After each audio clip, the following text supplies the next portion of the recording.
Personne n'est un expert objectif et légitime, eux non plus, et moi non plus. Alors, tu nous rejoins ? Bon, t'es qui toi ? Moi je suis Tom. Et moi c'est Charlène. Parfait, on est bien pour commencer cette nouvelle émission, donc David Person. J'espère que vous avez bien kiffé l'émission précédente dans le beau salon intérieur du Riverside. J'essaierai de changer de décor de temps en temps, dans des lieux sympas de Montréal. Aujourd'hui, dans cette nouvelle émission David Person, personne nous a demandé notre avis sur les albums dits classiques, mais on va le donner quand même. Parfait, donc là maintenant on peut commencer tranquillement sur le premier sujet. Les albums dits classiques, une valeur trop universelle et peu personnelle. Comment est-ce que déjà on peut partir de ça ? Vous définiriez un album classique, mais en général, pas uniquement pour vous. Quelque chose qui te relie à un sentiment, à un souvenir en particulier, que ce soit dans ta vie ou voilà, qui touche à une interaction avec quelqu'un, avec un moment, un lieu, une date, quelque chose, ce que je considère être un classique. On part sur le truc un peu plus, mainstream, la définition un peu plus mainstream, c'est encore selon moi, ce que j'en ai compris, c'est vraiment des albums qui ont marqué des époques, des groupes qui ont marqué des époques par des faits, des albums avec un nombre de ventes en particulier, voilà, des anecdotes qui sont liées avec les albums, les concerts et autres. C'est ce que j'en dirais pour le moment, en tout cas, de ça. Ouais, je pense effectivement, si on parle de manière générale, les grands classiques, je pense moi à mes parents, où c'est ça a été des grands classiques, ça a été les Beatles. Après, avec mon grand frère, ça a été plutôt Michael Jackson, et qui reste, c'est intemporel. Mmh. Et effectivement, je trouve qu'il y a une définition, donc tu as la définition de manière classique, les gens en règle générale, et tu as aussi cet aspect où pour toi, c'est quoi tes grands classiques. Mmh. Donc je pense qu'en fait, il y a deux catégories, et c'est ça, je suis assez d'accord. Ça te marque par rapport à la découverte d'un album, à un moment précis, où moi, c'est des albums que j'écoute pas tout le temps. Mais c'est des choses où je vais me dire « Ah ouais, celui-là, j'ai envie de le réécouter » et je le réécoute en entier. Comme définition à peu près, mais pour plusieurs critères, pour un album classique, mais dans la société, je dirais que c'est un album qui a eu soit un succès critique pour les gens, soit par la presse. Donc après, ça peut être l'un ou l'autre, l'un et l'autre, mais généralement c'est au moins l'un ou l'autre, forcément c'est qu'il est bien. Pas obligatoirement un succès commercial non plus. Parce qu'il y a des albums qui ont pu flop le moment de leur sortie, mais qui sont vus appréciés avec le temps. Un projet cohérent et qui a bien vieilli, forcément aussi. Qui soit pas juste un marqueur de son époque, comme on l'a dit. Ça peut être le moment où il sort, il n'est pas très apprécié, mais en fait on va l'apprécier après. Généralement qu'il n'y ait pas de morceaux que l'on skip de manière assez flagrante, que vraiment tout l'album dans sa construction soit utile et agréable, même s'il peut y avoir des sons qui ressortent. Et qui a apporté quelque chose pour son genre, ou alors qu'il soit charnière pour l'artiste. Donc ça peut être l'un ou l'autre, mais ça peut être les deux en même temps. Et que aussi, généralement, le dernier, c'est pas vraiment un critère, mais je dirais que il est vraiment possible de juger un album en tant que classique, mais pour la société, au moins 5 ans après sa sortie. Avant 5 ans, je pense que c'est trop tôt, que ce soit par rapport à son genre, à son artiste, et ce qui fait que tu peux manquer un peu de recul aussi par rapport à ça, même si c'est son dernier par exemple, mais au moins 5 ans, je pense que c'est une bonne échelle de temps, une demi-décennie. Est-ce que c'est quelque chose qui vous parle aussi ? Moi, c'est vrai que 5 ans, je trouve ça assez court. Oui, c'est sûr que pour moi, un de mes grands classiques, ça peut être au bout de 2 ans. Mais un classique de manière générale, je vois ça un peu plus tardivement. Je dirais un 10 ans, je sais pas, pour se dire on a des comparatifs, on voit ce que l'artiste a sorti d'autre ou pas. Je pense que 5 ans, ça fait un peu court, moi, je trouve. Là, on est en 2024, fin 2024, mais quelque chose comme, du coup, on va dire toute l'année 2019. Est-ce que ça ferait, comme là, ça fait 5 ans, est-ce qu'il y a des albums en 2019 ? J'imagine qu'il y en a que tu as apprécié, mais où ça ferait trop tôt pour... Ouais, moi, je le qualifierais peut-être pas encore comme classique. Après, le truc, c'est qu'on est biaisé par le Covid, là. Je sais pas si moi, je sais que le temps avec le Covid et le confinement, moi, c'est... Parce que, justement, t'as trouvé que ces 3 ans de Covid, c'est passé 3 ans en 6, ou alors 3 ans en beaucoup plus lentement? Tu vois, tu me dis 2019, je sais même plus ce qui est sorti, j'ai tout oublié, genre, tu vois. Pour moi, c'était vraiment il y a très longtemps, tu vois, vraiment, surtout en plus avec l'essor de plein de nouveaux styles, de plein de nouveaux artistes en ce moment, que ce soit digitaux ou pas. Trop de propositions pour me souvenir de tout, tu vois, c'est pas possible, franchement. Même, tu vois, grand classique, c'est ça, surtout que maintenant, il y a tellement de trucs qui peuvent sortir tout le temps, etc. Donc, pour dire que ça, c'est un grand classique au bout de 5 ans, tu sais, il y a tellement de choses qui sortent. Trop de propositions. Ouais, c'est ça. Alors, je pense qu'avant, c'était pas pareil, puisque déjà, t'avais pas les réseaux sociaux, t'avais pas les plateformes YouTube, etc., ou Spotify. Et je pense que c'était pas pareil. C'était vraiment, il y avait une sortie, etc. Enfin, c'est ça, à l'époque, les Beatles ou autres, c'était vraiment pas pareil. Puis, effectivement, on était toujours, je vais pas dire un même style, mais il y avait vraiment des styles très définis. Ouais. Alors que maintenant, tu peux même avoir des mélanges en fait. En 2019, de tête, je sais qu'il y avait le Deux frères de PNL qui était sorti. Il y avait l'album de Billie Eilish aussi, When We All Fall Asleep, Where Do We Go, celui où il y a Bad Guy par exemple. Pas du tout connaisseur de Billie Eilish, je ne sais pas du tout si elle en avait fait un avant ou pas, mais je sais qu'en tout cas ce morceau était vraiment connu pour elle. Il y avait un Post Malone quand même. Il y en avait un de Tyler the Creator. C'est Igor, non? Ouais. Ok. Il y avait l'album de DJ Snake aussi, Carte Blanche. Il y en avait un de Bon Iver, le dernier de Nekfeu aussi, qui était sorti, Les Étoiles Vagabondes, c'était en 2019 aussi. Peut-être pas le meilleur artiste dont il faut parler en ce moment. Ouais.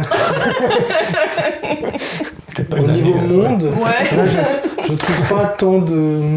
C'est pas un grand cru. Il y en avait un Thank You Next, Ariana Grande par exemple. Ah, il y en a un Taylor Swift peut-être, Lover, mais bon avec elle on sait jamais si c'est une réédition ou pas. Mais en tout cas Lover apparemment qui est sorti en 2019. Juice WRLD aussi, qui était mort mais qui est sorti en 2019. Il y a un Harry Styles aussi. Fine Lines, je crois que c'est celui où il y avait la musique Watermelon Sugar dessus. Okay, il y en a quelques-uns, mais au global, de tête, j'irais peut-être, à part le PNL, je sais pas trop s'il y en a d'autres qu'on pourrait vraiment, comme tu dis, classer comme classique. Donc 2019, ça peut être encore un peu tôt à ce moment-là. Ouais. Ou du moins pour la société. Oui, voilà, c'est ça, pour la société. Peut-être que pour certains genres, ça peut être quand même... il peut y avoir des albums importants. Oui. Je pense que le DJ Snake était quand même important. Parce que pour un album de DJ, c'est vrai que c'est quand même l'un des rares à faire un album vraiment construit. Donc finalement, t'as peut-être pas si tort. Non, mais je pense que la vérité se trouve entre 5 et 10 ans. Je pense que 10, pour certains genres, ça peut faire très long. Ouais. Mais pour des genres moins productifs, 5 ans, ça peut faire trop court aussi. Ouais. Parfait. Puis justement, j'avais noté des albums unanimement considérés comme classiques dans la société. Puis dites-moi si justement c'est des choses, des valeurs universelles dans lesquelles vous vous reconnaissez aussi, ou si vous trouvez que c'est un peu trop aseptisé, puis qu'en vrai, il n'y a pas une personne sur Terre qui aime tous ces albums, ou alors on peut avoir un peu de regard critique là-dessus, mais il peut y avoir le Hotel California des Eagles, le Illmatic de Nas, Back in Black d'ACDC, Dark Side of the Moon de Pink Floyd, Thriller de Michael Jackson, Or Noir de Caris, Discovery des Daft Punk, etc. etc. Ben moi, par exemple, dans ta liste, là, il y en a un, c'est un de mes grands classiques. Je pense que c'est parce que ça me touche moi, plutôt que parce que c'est un grand classique pour, je pense, beaucoup de gens. C'est Discovery des Daft Punk. Mais en fait, moi, j'ai redécouvert cet album-là en regardant Interstellar. Ça m'a particulièrement marqué parce qu'il y avait une association avec un film d'animation qui est finalement tous leurs clips qui sont associés. Et c'est ça qui m'a vraiment marqué. Et je pense pas que c'est la même chose pour d'autres gens. Et je pense que des gens qui n'écoutent pas d'électro, en fait, se disent « Ah oui, les Daft Punk, ok, mais ça va pas les marquer ». Par contre, je pense que les Eagles, c'est un des tops de mes parents, par exemple, ou tu vois, mais ça va pas être le mien. Mais je comprends que ce soit un grand classique. Effectivement, il y a des grands classiques pour tout le monde, mais il y en a pas tant que ça, en fait. Il y en a beaucoup plus que ce que j'ai cité. J'ai pas cité Beatles, j'ai pas cité The Rolling Stones, j'ai pas cité le Red Hot Chili Pepper aussi, j'ai pas cité le Linkin Park, enfin... Moi, dans le truc que t'as cité, pareil, il y en a 3 qui me viennent en tête. Back in Black, parce que lié aussi au film Iron Man. Donc moi j'avoue que du coup, petit affect avec ça aussi. C'est sûrement un des premiers souvenirs musicaux de ma vie. Puis j'étais le seul aussi à en écouter à l'époque, genre quand j'avais 10 ans, j'écoutais Back in Black, j'étais là, et tous mes potes disaient, mais tu fais quoi en fait? 8h du matin, j'écoutais Back in Black, tu vois. Pareil, Discovery aussi, pareil, pour le côté animation, incroyable, vraiment, j'étais là, mais en fait je regarde un dessin animé en même temps, enfin c'était trop bien, et j'ai vachement kiffé, et, Michael Jackson aussi, pour tout ce qu'il représente, et l'aspect visionnaire dans ses clips aussi, je trouvais ça fou, vraiment, ça racontait une histoire de ouf. Pareil, j'ai l'impression de regarder un film aussi en même temps, donc quand j'étais petit, ça me captivait, alors vraiment, je regardais ça en boucle et tout, c'est trop bien. Vous n'avez pas non plus écouté tous les albums considérés comme classiques. Non. Donc le fait qu'un album soit considéré comme classique par la société, ça donne pas non plus comme un cahier des charges de tous les albums à écouter pour être considéré comme un bon auditeur. Mais c'est pour ça qu'il y a vraiment, je pense, 2 catégories. T'as les grands classiques déterminés par, entre guillemets, la société. C'est effectivement les récompenses, le nombre d'auditeurs, l'achat de CD à l'époque, le nombre de ventes. Effectivement, ça veut pas dire que pour toi, ça va être un grand classique. Et aussi que les gens en pensent, il y a des moments où c'est ah oui, effectivement, ça c'est un grand classique, mais personnellement, je l'ai pas écouté ou je l'ai pas apprécié. Et c'est pas pour autant que je suis une mauvaise personne, tu vois. Non, mais il y a des gens où en fait c'est ah, tu connais pas ces grands classiques là, mais genre t'es nul, tu vois. Enfin, genre tu ne connais pas ça. Mais non, mais je connais peut-être d'autres choses que toi-même tu ne connais pas, tu vois, et qui sont mes grands classiques. Je pense qu'il y a ça aussi. Je pense vraiment que c'est ça. Il y a 2 catégories.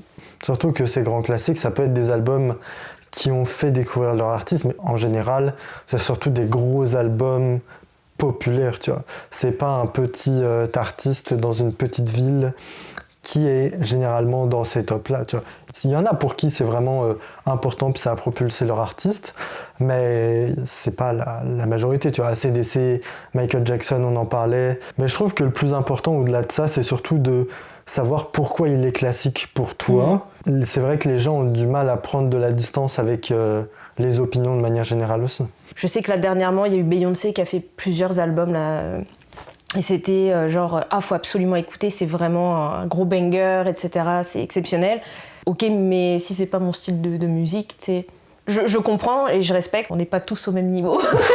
Non, exactement. Puis pour le coup, ça sert à rien d'écouter des albums mis en avant par la masse si toi ça te fait pas kiffer non plus. Ouais, c'est ça. T'as pas à prouver tes goûts musicaux par rapport à ce qui est propulsé par d'autres personnes, que ce soit sur les réseaux ou même juste par le bouche à oreille, tu vois. Oui. Mais je pense qu'il faut aussi nuancer ça avec le fait que c'est pas parce que des fois t'aimes pas un artiste ou un style que tu peux pas non plus avoir cette petite curiosité de dire bon, tout le monde en parle, c'est peut-être l'occasion d'écouter et au moins après de pouvoir dire pourquoi j'aime pas ou pourquoi en fait ça m'a mis une claque alors que je n'y attendais pas du tout. Mais je pense que c'est intéressant quand même d'écouter, moi c'est ça, je sais qu'il y a des vieux albums en fait que j'ai pas écoutés, je me dis tiens ce serait peut-être intéressant de les écouter ou de réécouter des albums que j'avais écoutés genre à 18 ans et de me dire que maintenant que je suis plus mature, pour pas dire plus vieille, mais de me dire ok peut-être qu'en fait je vais pas avoir la même écoute et je vais pas l'apprécier de la même façon aussi et qui va peut-être finalement devenir un de mes classiques. Mais en fait, ça dépend de ton évolution de vie et d'où tu en es, etc. Et donc, tes goûts évoluent pour plein de choses. Je pense que pour la musique, c'est le cas. Surtout que tu n'auras pas le facteur nostalgique. Oui, c'est ça. Comme tu l'as pas connu à l'époque. Exactement, ouais. Non, mais je suis assez d'accord avec Charlie. Moi, je vais pas être le premier à me dire tout le monde en parle, vite, faut que j'aille écouter, etc. Machin, vraiment. Moi, je me laisse plutôt guider par mon émotion, par ce que je ressens, etc. J'avoue que la musique, j'ai un lien particulier avec ça, en fait. C'est beaucoup les émotions, les souvenirs, etc. Je me laisse plutôt guider par ça, en fait. C'est plus au feeling, quoi. Par exemple, s'il y a un album qui a je sais pas, 1000 écoutes, je préfère écouter ça si je sens que je vais bien aimer, je sais pas, j'aime bien l'ambiance, etc. Je préfère écouter ça qu'un album que j'ai pas écouté, que tout le monde a dit, ouais, c'est un grand classique du rap, par exemple, ou du rock. Moi, ça me parle pas, l'album me parle pas, l'univers me parle pas en général. J'ai pas envie de me forcer à forcément écouter. Après, voilà, s'il y a des grands classiques qu'on me recommande, que des amis ont écouté, que je sais que j'aime leurs goûts musicaux, que je les connais, je comprends et je capte comment ils écoutent la musique, etc., je peux me laisser tenter. Mais de base, je suis pas forcément la personne à aller courir après le truc plus mainstream, le truc le plus écouté ou autre. Pour moi, la musique, c'est personnel. Donc franchement, si on part pas de ce postulat-là, pour moi, c'est compliqué. Enfin, j'ai pas envie de me forcer en fait à écouter la musique. Pour moi, c'est un moment de plaisir et j'ai envie que ça reste comme ça. Non, très bien. On en revient à nos 10 ans finalement, tu vois. Ouais, non, c'est ça, exactement. Donc il y a 10 ans, en 2014, oh waouh. quand même. Mais je pense qu'il peut y avoir des classiques qui sont sortis un peu après 2014. Sûr. Mais oui, non, mais c'est ça. Comme tu dis, je pense que au-delà de 5 entre 5 et 10, ouais, c'est ça, je pense c'est un moment où tu peux considérer certains albums. Tu vois, comme là, on parlait tout à l'heure vite fait de 2019. Je pense que 2019, c'est un peu tôt de manière générale, même si je pense qu'il y a des albums qui vont devenir des classiques ou qui le sont déjà et qui sont sortis après.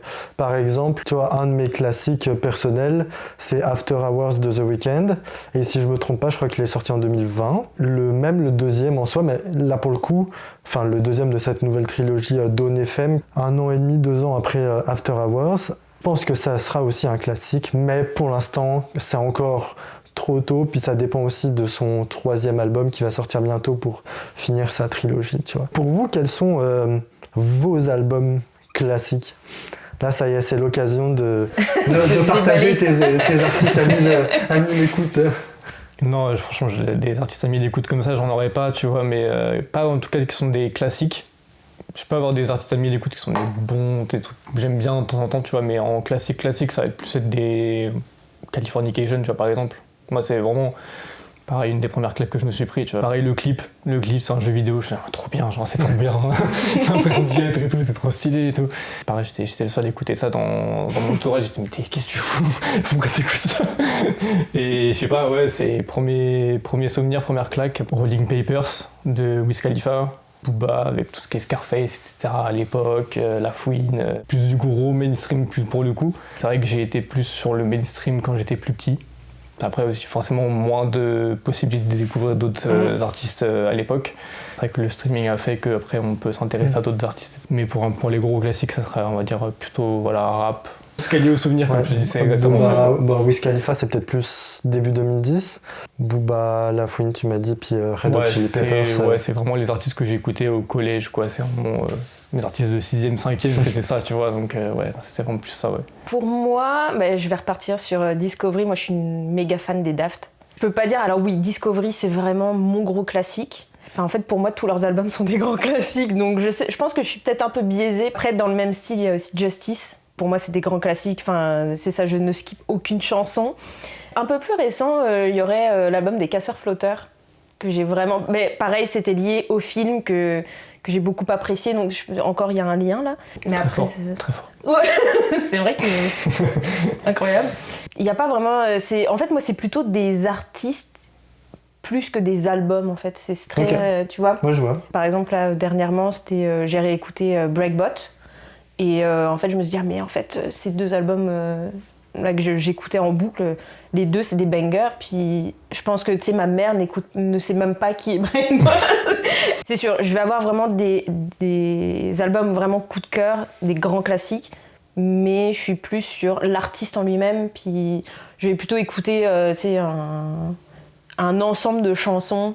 Ou alors je vais m'écouter tous les albums d'affilée là, mais... Je vois ce que tu veux dire, surtout qu'en plus, on en parlait tout à l'heure, je reviens avec un classique depuis 2019, comme ça fait 5 ans, mais le format album aussi il est de plus en plus transformé, tu vois. Ouais. Donc c'est peut-être pour ça aussi que c'est plus dur de trouver des classiques ces dernières années que dans les années 2010, du coup si on part vraiment il y a 10 ans pour ça aussi.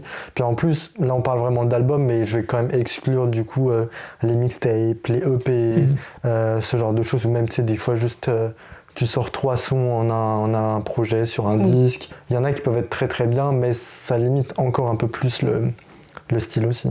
J'avais noté hier en réfléchissant, il y a quand même beaucoup d'albums aussi assez différents, mais comme toi c'est vrai qu'il y en a qui sont plus liés à un passage plus jeune, mais aussi plus récent, tu vois. Ouais. C'est assez éclectique, mais par exemple ma grand-mère m'avait prêté le Legend de Bob Marley, puis du coup je l'avais mis en boucle. Puis tu sais, Bob Marley à l'époque j'étais un peu en mode tu sais, c'est connu, tout le monde connaît Bob Marley, mais en vrai, qui a vraiment écouté un album entier? Ouais, c'est vrai. Mais franchement, je m'étais pris ma claque aussi. Julius de SCH pour le choc de la découverte de mon artiste préféré. Nevermind de Nirvana, mon père, lui, il peut être considéré comme classique dans la société aussi. Mais mon père l'avait en CD, donc je l'avais vraiment kiffé aussi. Alors j'aimais pas du tout ce style-là à l'époque. J'étais plus à écouter les compiles de la Star Academy. Mais qui peuvent être des grands classiques, écoute. Beaucoup de merde quand même. Mais en tout cas, comme quoi, ça m'avait bien choqué aussi.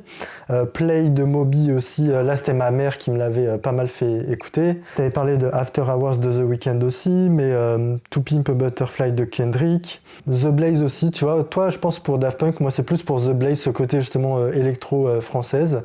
Le côté dancehall, territory, je sais pas lequel des deux je préfère également, mais ça m'a vraiment marqué aussi.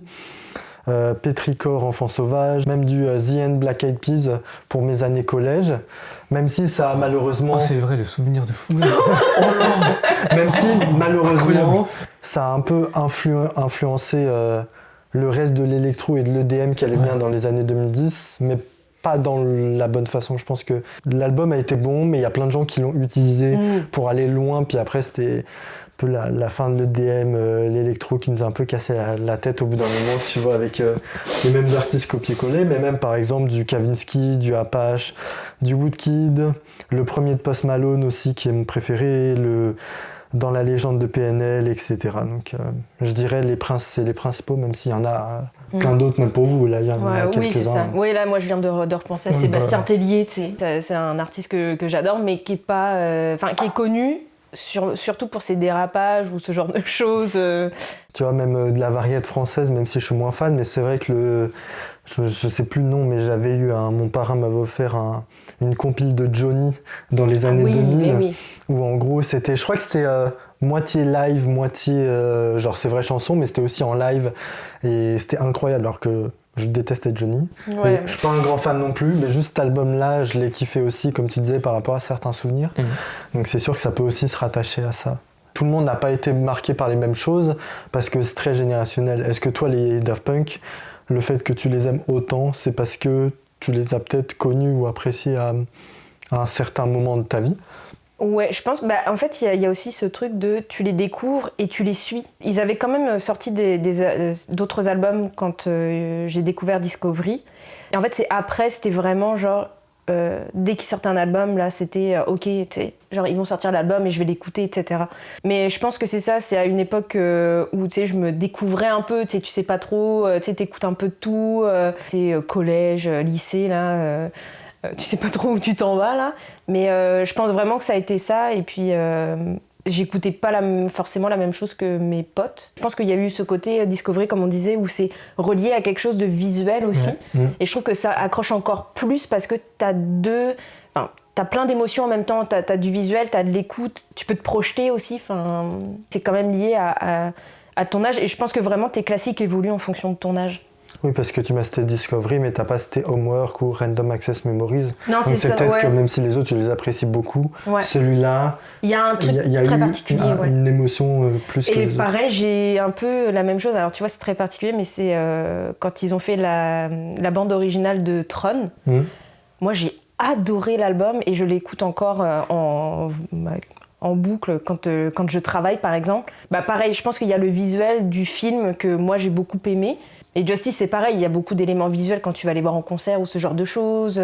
Pour Discovery, par exemple, si on reprend cet exemple-là, c'est vrai que l'aspect visuel, on sait que dans les albums, ça raconte toujours une histoire forcément plus ou moins intéressante, intrigante et autres. C'est vrai qu'avoir un aspect visuel, un support visuel en plus, ça ajoute à l'expérience, et je crois que, moi en tout cas, ça me touche plus que quand il y a juste l'album qui est balancé sur Spotify, tu vois, par exemple, où il n'y a rien derrière, juste des clips qui suivent sans forcément trop de suite, de cohérence, exactement.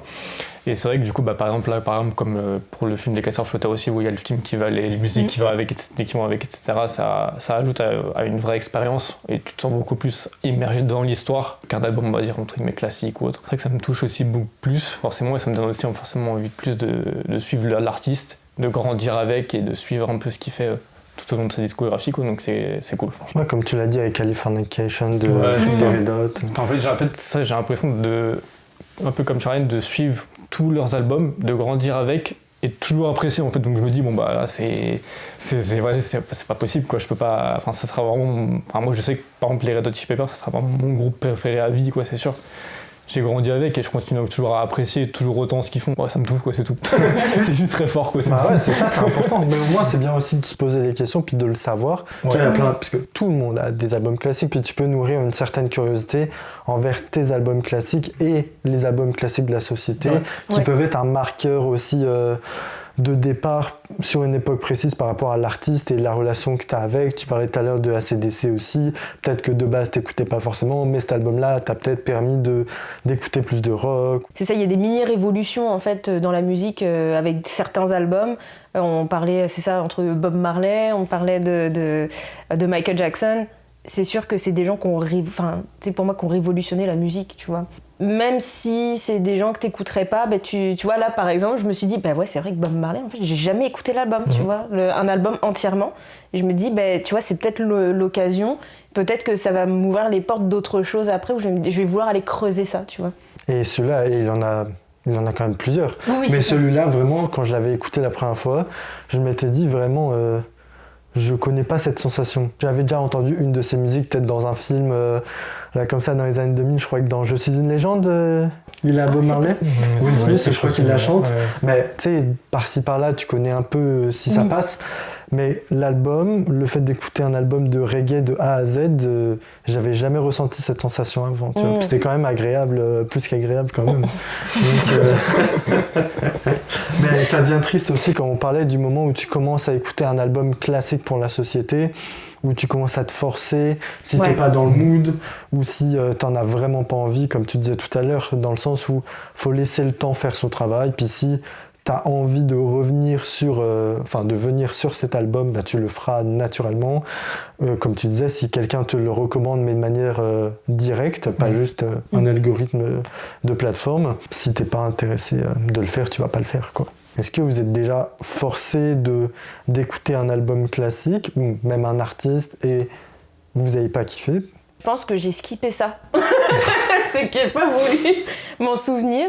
Mais je pense qu'il y a des moments où, effectivement, tu te forces à écouter, mais en fait, t'apprécies. Moi, ça m'a fait ça avec le rap. Moi, j'étais absolument pas rap. J'ai commencé à écouter et, par exemple, on m'a fait découvrir SCH, tu vois, et je me dis, oh, c'est quoi ça encore ? J'ai changé d'avis. Mais c'est ça, en fait, il y a des moments où en fait, tu te dis, effectivement, si tu restes dans ton cocon, en fait, et dans ce que tu écoutes habituellement, ben, c'est sûr que tu vas pas forcément... Il y a des gens qui adorent découvrir et qui écoutent vraiment de tout. Mais je pense que quand tu es habitué, même si déjà genre ton Spotify il est blindé de plein de choses, c'est cool de se forcer un petit peu quand même à aller écouter des trucs que tu n'écouterais pas. Il y a beaucoup de gens qui apprécient et de tout type. C'est pas, c'est pas juste c'est tous ces gros beaufs qui écoutent tu vois, cet artiste-là. Mais c'est juste de se dire ok, c'est très éclectique, je vais aller écouter. Et puis en fait, finalement, tu peux avoir des bonnes surprises. Donc je pense que c'est bien aussi c'est pas de se forcer, mais c'est juste d'avoir la curiosité d'aller écouter autre chose. Donc sortir de sa zone de confort. Ouais, c'est ça. Ouais. Okay. C'est que clairement, moi, si on me force à amener un truc, moi, je vais pas y arriver. Enfin, vraiment, j'ai un frein, c'est pas possible. Genre, je peux y revenir 2 mois après et me dire, là, je le sens bien, machin, etc. Et j'y vais. Mais si on me force, on me dit ouais vas-y franchement, tiens vas-y je te le mets, maintenant les gens on écoute et tout. Non là moi je vais pas apprécier, c'est pas possible. Hein. J'ai un rapport avec la musique trop personnel, enfin moi c'est vraiment très personnel pour moi. Si c'est amené par exemple en soirée, il y a une musique que je connais pas, je fais oh putain bien et tout, c'est quoi l'artiste, là je peux y aller. Mais si c'est pas amené de manière naturelle ou autre, ça va être compliqué pour moi. Non, je vois. Puis aussi, il n'y a pas de grand Manitou de la musique qui affirmerait avoir la parole absolue, qui aurait écouté tous les classiques. Ouais. Là-dessus, pour moi, c'est un peu comme le cinéma, tu vois. Et je sais qu'il y a plein de critiques de cinéma, genre des journalistes qui même ont une liste, notée ou pas, mais de films classiques qui n'ont absolument pas vu. C'est pas grave, en fait, c'est juste une question de temps. Ce serait impossible de tout écouter ou de tout voir, que ce soit des choses d'avant ta naissance, de ta génération, de après.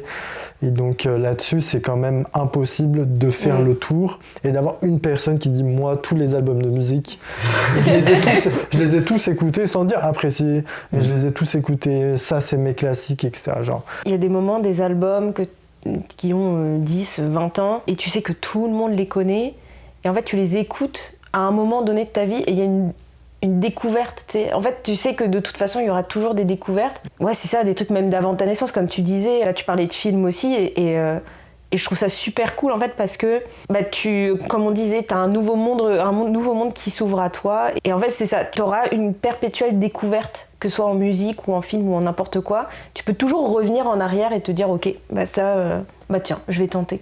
C'est que ça a bien vieilli du coup. Mais ouais, ou alors il y a des trucs qui ont mal vieilli, mais juste le fait d'écouter ou de voir un film.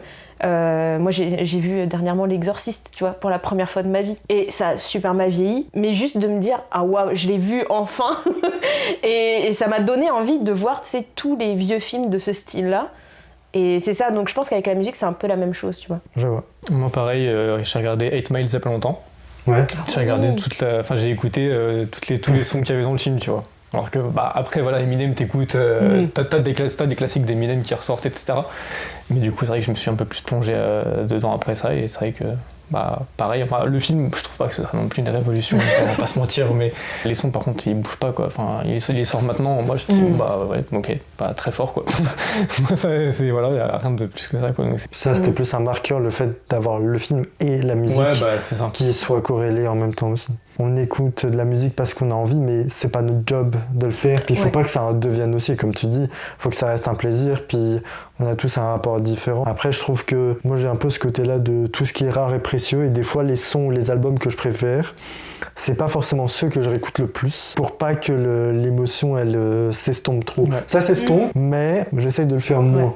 Parce qu'après, ça peut être banalisé. Puis si je l'écoute tous les jours, je peux l'apprécier, mais après, je vais moins avoir cet affect-là aussi. Que ça vous l'avez fait, par exemple, un album que vous avez beaucoup écouté, mais aujourd'hui moins? Je te dirais, en fait, moi, c'est ça sur une période, je vais écouter un album, j'ai pas d'exemple précis en tête, mais je vais beaucoup l'écouter. Comme tu dis, je vais un peu m'en lasser, mais en fait, quand je fais des pauses plus ou moins longues et que j'y retourne, ça revient. Et en fait, c'est pour ça, maintenant, je sais que faut pas trop, même il y a des chansons, par exemple, que je découvre, je vais les écouter en boucle.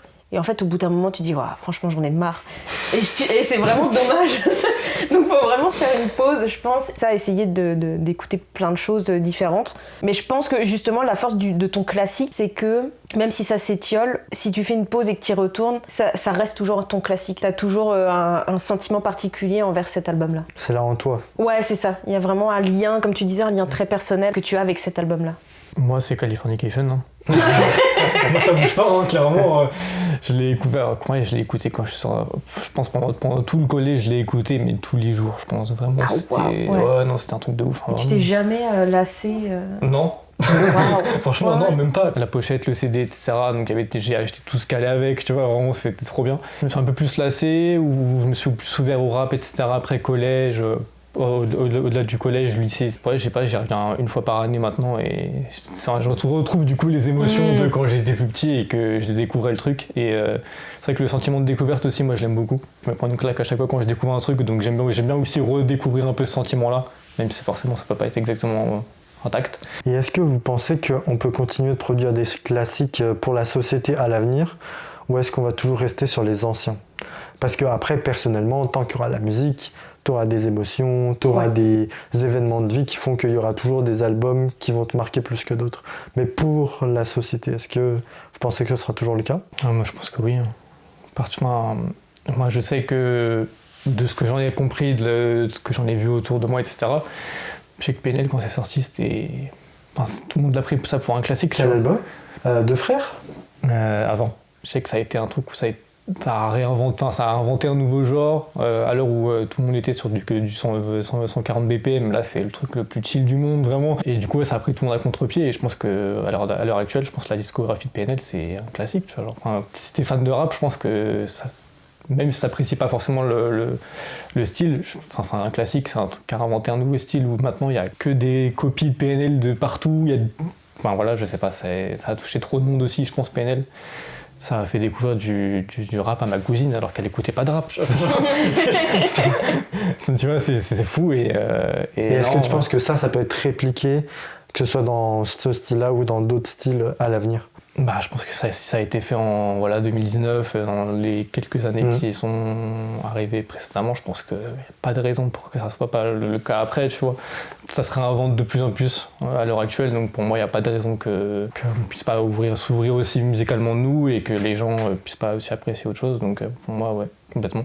Moi, je suis un peu mitigée. Je me dis que en fait, les classiques de l'époque, je pense que c'était avant ma naissance, par exemple, je pense que c'est pas les mêmes types de classiques qu'on a aujourd'hui. C'est-à-dire que, comme on disait tout à l'heure, il y a tellement de choses qui changent, qui évoluent, il y a beaucoup de choses qui sortent. Et là, comme tu dis, PNL, ils ont révolutionné, ils ont amené quelque chose de nouveau.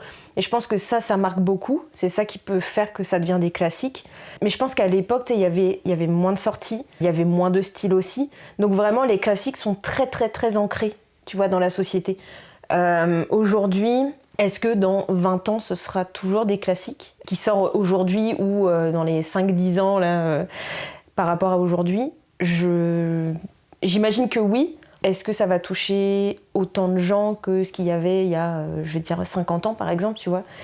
Je pense qu'il y a un décalage quand même. Je pense qu'effectivement, il y aura toujours des classiques qui vont sortir. Parce que si tu amènes quelque chose de nouveau, en fait, c'est ça, c'est vraiment le côté de nouveauté. Tu vois, les Beatles, pourquoi ils ont explosé, c'est parce qu'ils amenaient quelque chose de nouveau. PNL, quelque chose de nouveau. Michael Jackson, c'était quelque chose de nouveau. Je pense que vraiment, là, il y a beaucoup de choses qui sortent, beaucoup de choses qui se ressemblent quand même, mais il faut juste avoir le petit truc pour te démarquer. Et je pense que c'est ça qui va faire que, effectivement, tu vois, est-ce que The Weeknd va être encore un grand classique dans 20 ans? Tu vois, je sais pas. On se revoit dans 20 ans. Ça va être des classiques, mais peut-être pas de la même intensité que des anciens classiques. Surtout que les Beatles, en soi, sans rester trop non plus là-dessus, mais leur carrière, elle a vraiment duré que 8 ans, plus ou moins, tu vois. Ouais, non, on a l'impression que ça a duré longtemps, mais la carrière de Carrie, ça a duré plus longtemps que la carrière des Beatles, tu vois. Donc, comme quoi, des fois, avec le temps, on peut oublier certaines choses aussi. Je pense que, justement, avant, il y avait plus de classiques, tu vois, si tu parles même du Elvis Presley, si tu vas sur du Aznavour, du Gainsbourg, on parlait des Beatles, ce genre de choses, mais aussi parce que t'aimes ou que t'aimes pas, c'était la soupe qu'on te servait. T'avais pas vraiment le choix, tu vois. Je dis pas qu'il y avait pas plusieurs styles, mais le choix était plus restreint, et s'il y avait une dizaine de styles ou un plus, j'en sais rien, bah, c'était vraiment plus polarisé, comme t'as tel artiste dans tel style, c'était moins divisé. Et je pense qu'aujourd'hui, il peut toujours y avoir des classiques, je suis d'accord avec toi là-dessus, les gens vont pas s'arrêter de faire de la musique, enfin de la bonne musique, mais ce sera plus dur et je pense impossible d'avoir un classique aussi unanimement considéré comme tel par la suite, parce que tu vois, il y a un artiste, n'importe quoi... Ariana Grande, elle peut sortir un album de fou, mais en fait, ça va peut-être considéré comme un classique unanime, mais pour vraiment une tranche de population, tu vois.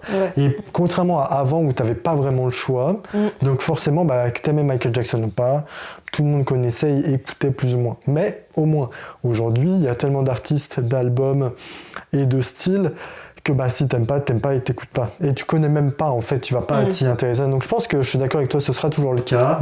Même si Jay-Z, dans 5 ans, il dit « je sors un album », ça peut être un gros classique, imaginons, mais ça le sera plus pour autant de personnes que quand il avait sorti Blueprint ou ce genre de choses. Tu vois. Mais du coup, ça me fait penser justement à ce que tu disais par rapport à la courte carrière des Beatles, par exemple. Je sais que moi, l'exemple qui me marque, c'est XXXTentacion.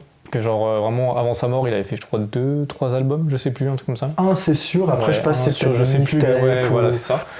En 2-3 projets j'étais là, ouais, bah, c'est incroyable quoi. Avant je m'intéressais pas plus que ça, je suis juste tombé pareil sur Spotify dessus et pour moi c'est un classique tu vois. Alors que le mec il a fait quoi, il a fait 50 carrières max quoi tu vois. Malheureusement hein, mais je sais pas si du coup la rareté du coup des projets, des carrières courtes ou qui est considérée comme sans skip ou parfaite ou tu vois mais très courte.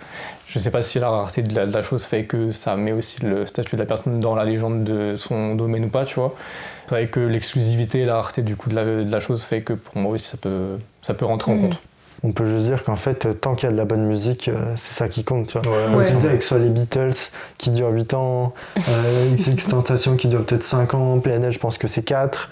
Donc même quelqu'un qui en sort juste un puis qui rentre se cacher, tu vois, il n'y a pas de critères là-dessus. Je crois que PNL ils ont 10 ans de carrière, je crois. Pour les plus vieux albums, ils ont 10 ans, c'est vrai, c'est 10 ans. Parce que ça a enchaîné quand même. Hein. Oui, ouais. Mais c'est court quand même. De toute façon, 10 ans, oui, c'est sûr que c'est rien, c'est clair. Mais c'est entre 4 et 10, je pense que c'est quand même court aussi. Hein. Ah ouais, non, mais c'est ça. Est-ce que 10 ans de carrière, c'est beaucoup? À l'heure actuelle, je suis pas sûr, tu vois.